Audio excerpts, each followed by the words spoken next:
Cross piece join பண்ணும்போது வந்து கிராஸாக தான் வச்சுக்கணும்.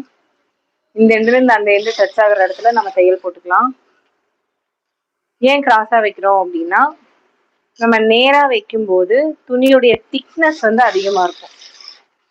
திக்னஸ் அதிகமாக இருந்துச்சு அப்படின்னா நம்ம நெக்கில் வந்து வச்சு அடிக்கிறோம் இல்லைங்களா, ப்ளவுஸுடைய நெக்கில், அது வச்சு அடிச்சுட்டு நம்ம மறுபடியும் திருப்புவோம்.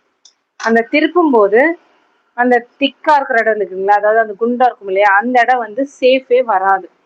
இப்போ கிட்டத்தட்ட நம்ம பார்த்தீங்கன்னா இந்த நெக் பீஸில் வந்து ஒரு 4 இடத்துலயாவது நம்ம ஜாயிண்ட் கொடுத்துருக்கோம். அப்போ அந்த 4 இடமும் வந்து நம்மளுக்கு செட் ஆகலை அப்படின்னா கழுத்துடைய சேஃபும் நல்லா இருக்காதுங்க. ரெண்டாவது வந்து ப்ளவுஸ் வந்து உடம்புல வந்து டச் ஆகாமல் இருக்கும்.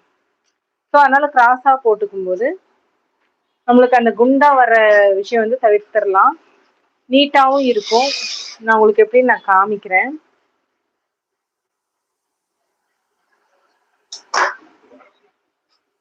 ஸோ இது வந்து இப்படி நேராக அடிக்கக்கூடாது.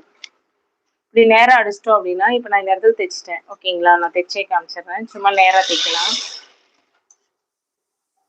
நேராக தைச்சிட்டோம் இல்லைங்களா, இந்த மாதிரி நேராக தைக்கும் போது நம்ம இப்படி இது பண்றோம். இப்படி பண்ணும்போது நேரா இருக்குது. இப்ப நம்ம கழுத்தை அடிச்சுட்டு இப்படி மடிக்கும் போது பாத்தீங்கன்னா இந்த இடம் திக்கா இருக்கு இல்லைங்களா, இந்த பகுதி வந்து ஃபினிஷிங் வராது.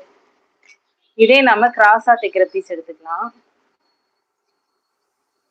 இந்த கிராஸா தைக்கிற பீஸ் பாத்தீங்கன்னா இந்த எண்டும் இந்த லாஸ்ட்ல இப்படி கிராஸா இருக்கு இல்லைங்களா, இப்ப இதை நம்ம ஃபோல்டு பண்ணும்போது இங்க பாருங்க, இங்க எண்டு இருக்குது, இங்க எண்டு இருக்கு.